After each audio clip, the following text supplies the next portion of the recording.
Meus irmãos, bom dia! Que a paz do nosso Senhor e Salvador Jesus Cristo seja com cada um de vocês. Hoje é manhã de terça-feira, dia 9 de novembro de 2021, e eu passo por aqui para poder compartilhar mais uma porção da palavra de Deus com a sua vida. E antes, gostaria de pedir para que, porventura, você que ainda não se inscreveu no canal, me dá essa força. Se inscreva no canal, não custa nada. Não esqueça também de se inscrevendo, ativar aí o sininho das notificações para que você possa estar acompanhando os vídeos que, se Deus permitir, eu estarei postando posteriormente. E deixa também o seu like, o seu joinha aí no vídeo. E caso você sinta de Deus no seu coração, ou caso você queira, compartilhe esse vídeo para que outras pessoas também possam ouvir a palavra de Deus. Amém? Que Deus em Cristo Jesus te abençoe abundantemente. A palavra que o Senhor colocou no meu coração nessa manhã se encontra em Gênesis capítulo de número 37, primeiro livro da Bíblia, Gênesis, livro das origens, né? Ou seja, ali nós vemos o começo da humanidade, vemos o começo da família, né? Da sociedade em si. Aleluia! Gênesis capítulo de número 37, verso de número 1 ao 3, e depois o versículo de número 23. Vai dizer assim a palavra de Deus. Jacó habitou na terra de Canaã, onde seu pai tinha vivido como estrangeiro. Esta é a história da família de Jacó. Quando José tinha 17 anos, pastoreava os rebanhos com seus irmãos.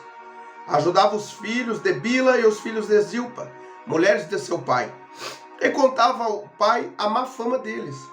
Ora, Israel gostava mais de José do que de qualquer outro filho, porque ele havia nascido em sua velhice.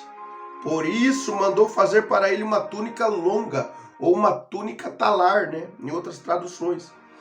Quando seus irmãos viram que o pai gostava mais dele do que de qualquer outro filho, odiaram-no e não conseguiram falar com ele amigavelmente. Verso de número 23. Chegando José, seus irmãos lhe arrancaram a túnica longa, agarraram-no e o jogaram no poço, que estava vazio e sem água.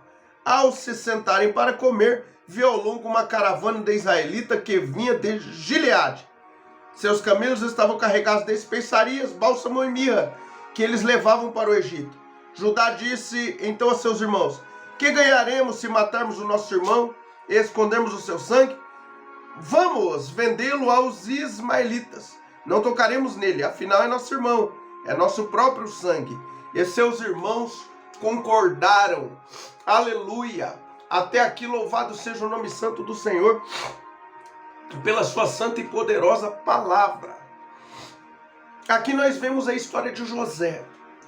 José era um menino obediente ao pai, seu pai Jacó. Ele era obediente ao extremo ao seu pai. E desde a eternidade, como eu costumo pregar aqui, segundo Efésios capítulo 1, verso 4, Deus, como na sua vida e na minha, ele também já havia preparado um projeto específico para a vida de José.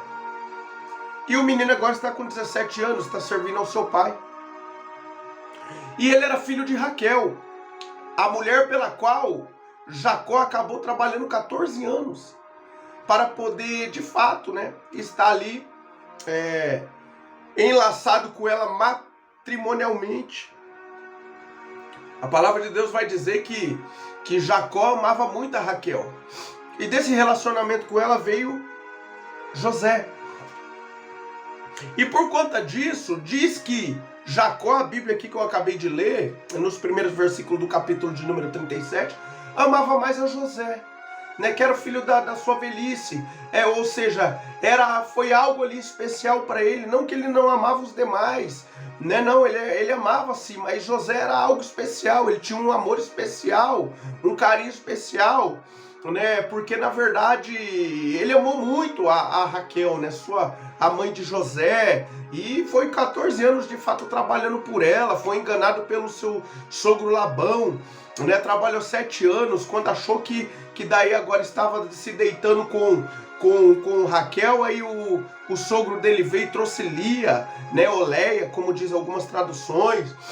E aí, na outra semana, então, uma vez ele se vendo enganado, ele recebeu o aval para casar com Raquel, que era a mulher a quem ele amava de fato. Mas aí, por conta disso, ele teve que fazer um outro acordo, trabalhar ali mais 7 anos para poder ter ali Raquel definitivamente, né?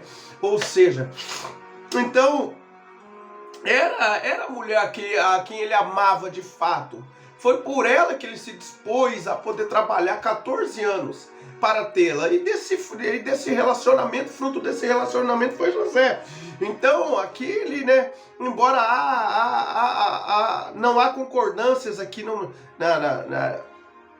na visão de muitos estudiosos da Bíblia Sagrada, dizendo que quando ama-se mais a um, gera ciúme nos outros, e assim por diante. Porém, a situação aconteceu dessa forma aqui. Jacó amava mais a Raquel, amava de todo o coração a Raquel. E desse relacionamento saiu José, e ele passou a amar mais José do que os seus outros irmãos.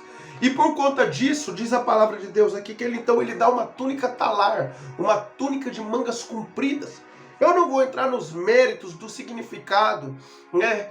Tem vários significados, tanto túnicas longas como no passado, como sacerdotes usavam, né? No caso, túnicas longas de mangas compridas, como também políticos, né? Na época, lá no começo, também usava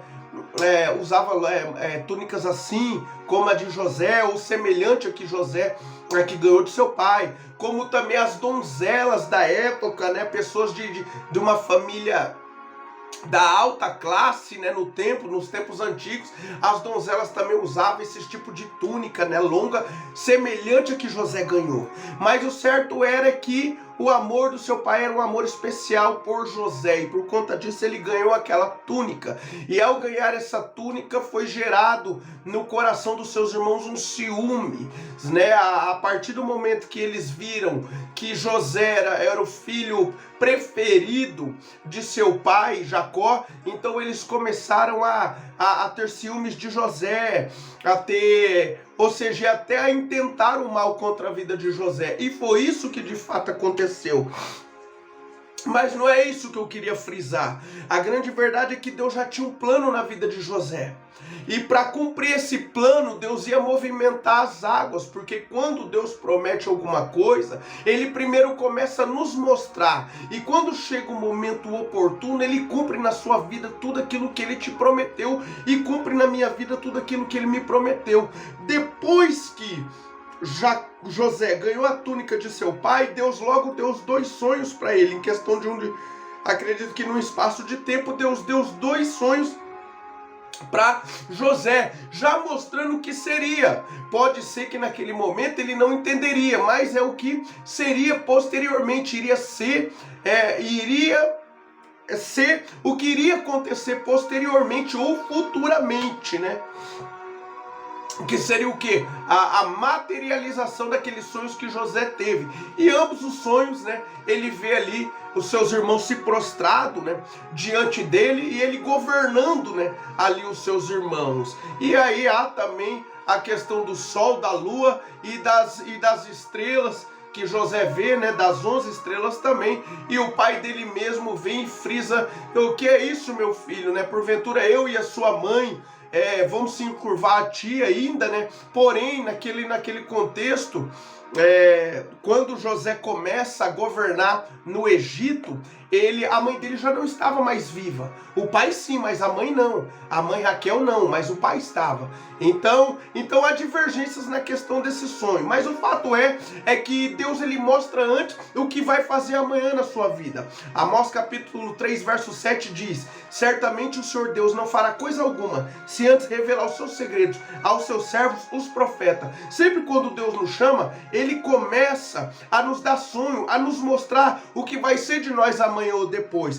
Deus começa a se revelar para nós. E quando Deus começa a se revelar, Ele já começa nos dar o norte, mostrando aquilo que Ele tem para nós. Ele começa a explanar o plano que Ele tem específico para a sua e para a minha vida. E não foi diferente na vida de José. Só que José passou por muitos percalços, né, para poder viver aquilo que Deus tinha preparado para ele. José sofreu muito, né? A gente vê aí no contexto da história que José padeceu muito, sofreu demais para ele poder chegar no propósito que Deus tinha para ele. A gente bem sabe que José ele subiu no trono com 30 anos.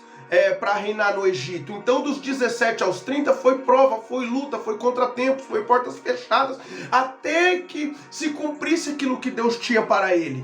E o que eu gostaria de frisar nessa manhã, que eu já vou terminar aqui, é que tomaram a túnica de José.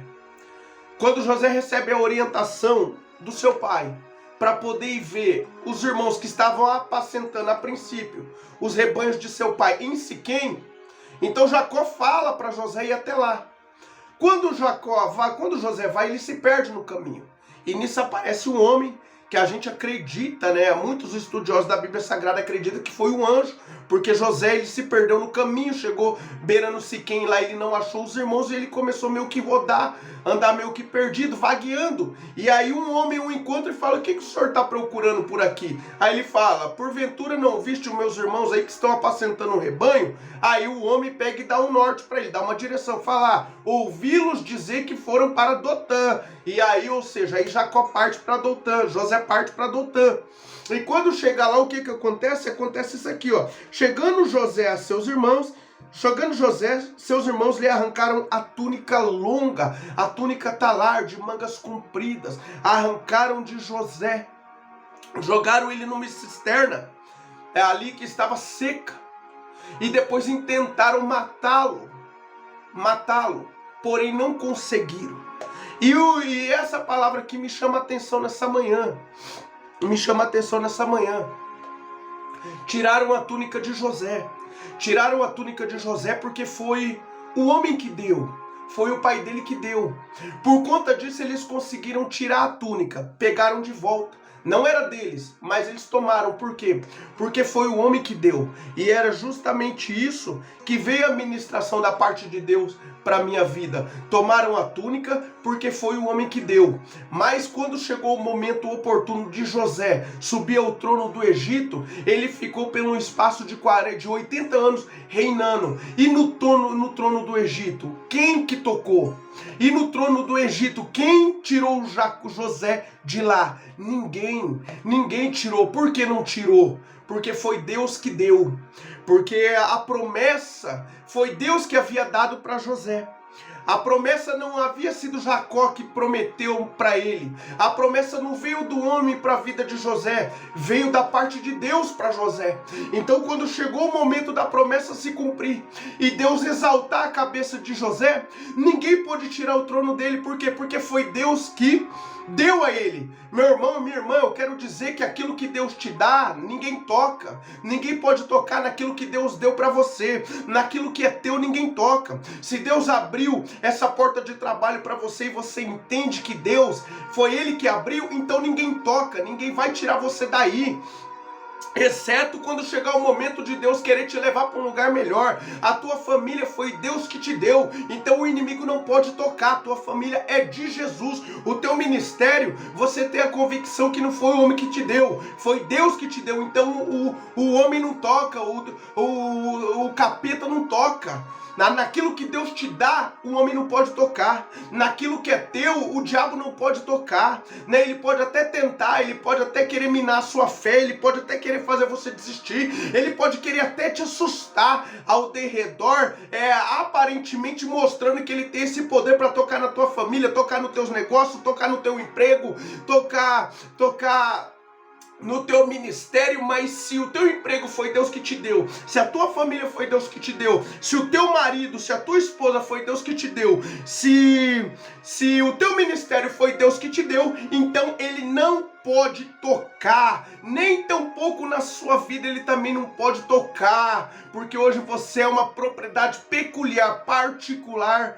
de Deus, então ele também não tem o poder para tocar, embora ele tente, embora ele queira, ele não pode tocar. Então Deus me traz aqui nessa manhã para poder te dizer, aquilo que Deus te deu, meu irmão, ninguém toca, aquilo que Deus te deu, minha irmã, ninguém toca. Fique despreocupado, descanse no Senhor, aquilo que é teu, o homem não pode tomar, só toma aquilo que não foi Deus que deu, né? Só toma aquilo que não foi Deus que colocou nas suas mãos, porque aquilo que Deus coloca, o diabo não pode tomar, nem tampouco ao homem. Então continue descansando nos cuidados de Deus, ele é contigo e fique firme, porque tudo aquilo que ele te prometeu, ele é fiel para cumprir. Amém? Receba essa palavra em nome do Senhor Jesus.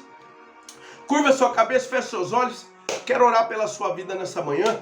Senhor, nosso Deus e nosso Pai, em nome do seu amado e poderoso Filho, o Senhor Jesus, que eu me coloco diante da tua santa e poderosa presença nesta manhã, e quero interceder pela vida do teu filho e da tua filha que chegou até esse vídeo, Senhor, quem sabe preocupado, Pai, com a família, com o casamento, com os negócios, com a vida financeira, meu Pai, com os bens, com o ministério, eu não sei, Pai, mas pessoas chegaram assim, aqui nesta manhã, Pai.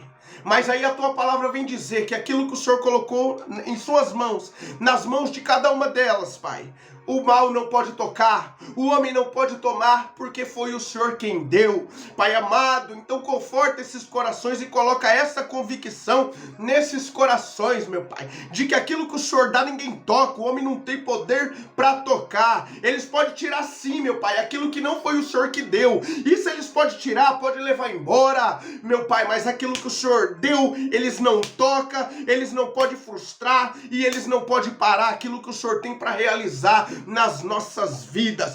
Pai, tome cada uma dessas vidas em tuas mãos, abençoe cada família aqui representadas, abre portas que estão fechadas, supra cada uma das suas necessidades, Pai, e dê-nos a tua paz, a alegria no teu Espírito Santo, e que a tua boa mão permaneça estendida sobre as nossas vidas, por onde quer que andarmos. Permaneça conosco no decorrer desta tarde, no decorrer deste dia, nos guardando, nos livrando, nos protegendo de todo mal, e que o teu querer, Pai, se cumpra em nós. Assim eu oro nesta hora, meu Pai, crendo no milagre, crendo na resposta, e já te agradecendo por tudo, em nome do Senhor Jesus. Amém. Louvado seja Deus. Que Deus vos abençoe grandemente, meu irmão e minha irmã.